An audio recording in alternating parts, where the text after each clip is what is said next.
When I was 10, I was at my best friend, Tyler's house. His family lived in a very nice house on a mountain in Georgia. Tyler always told me about the scary stuff happening at his house. Like how he would see eyes, his TV would turn off while watching it, you would hear drilling sounds and metal banging sounds and doors opening up, all the classic ghost stuff. I never believed him until this one time. We were in his hot tub together for like an hour when suddenly I feel the most overwhelming feeling to get out. At that exact moment Tyler looks at me and says, "We need to get out now." And there was fear in his voice. We jump out and dry off and go inside pretty fast. As we go in, Tyler locks the door and tries to open it to be sure, it was locked. So we start going toward the big movie area that's near the back door to watch Napoleon Dynamite. When out of nowhere, we're both hit by that fear again. We smell what smelled like a rotting animal.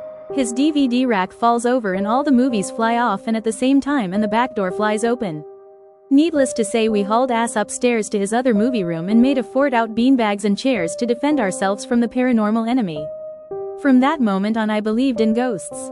And that's not the only thing that's happened at Tyler's house. Bonus story but possible explanation for it. Tyler's dad was a hunter and he had a lot of really nice hunting gear. In particular, he had some walkie-talkies that me and Tyler loved to play with.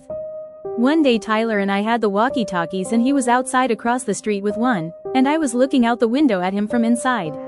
We're talking about how cool they are when suddenly what sounds like glass breaking comes in over the walkie followed by a lot of static. I'm looking at Tyler in confusion and he's looking back at me from across the street when over the walkie we hear in the deepest and scariest voice I can remember, "How's it going, Scuba Fire 4 inches?" He said my real name, followed by another sound of glass breaking, then it was gone. I always thought it was somebody who found the super random walkie channel me and my friend were on, and had been listening for a while, but I don't remember ever saying my name over it. So I don't use walkie-talkies much because of that.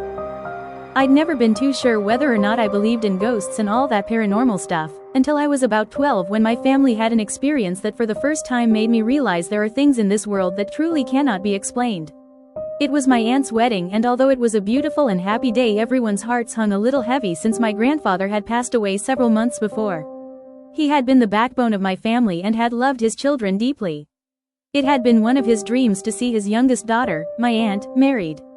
During the months since his death, my grandmother had begun the process of moving, since their house was big, and now that she lived alone, so much space made her feel lonely. The love between my grandparents is a story all in itself, and my grandmother felt very guilty about leaving their first home where they had raised my family. It was a place full of their memories, and had seen my grandfather out to the end, where he had died of a heart attack, in his signature spot watching golf on his favorite couch. Meanwhile, the day of the wedding everything was going great and everyone was mingling and drinking and going about normal party festivities. Sometime during the reception, my grandmother was approached by a woman who was not known by any of my immediate family, and was later assumed to be a random friend or +1. This woman marched up, looked my grandmother dead in the eyes and said, "He doesn't want you to feel any guilt about moving, but he wants you to keep the couch." And then she walked away. To this day my grandmother gets chills when anyone mentions this story, and I still will never have any idea how that woman knew what she did.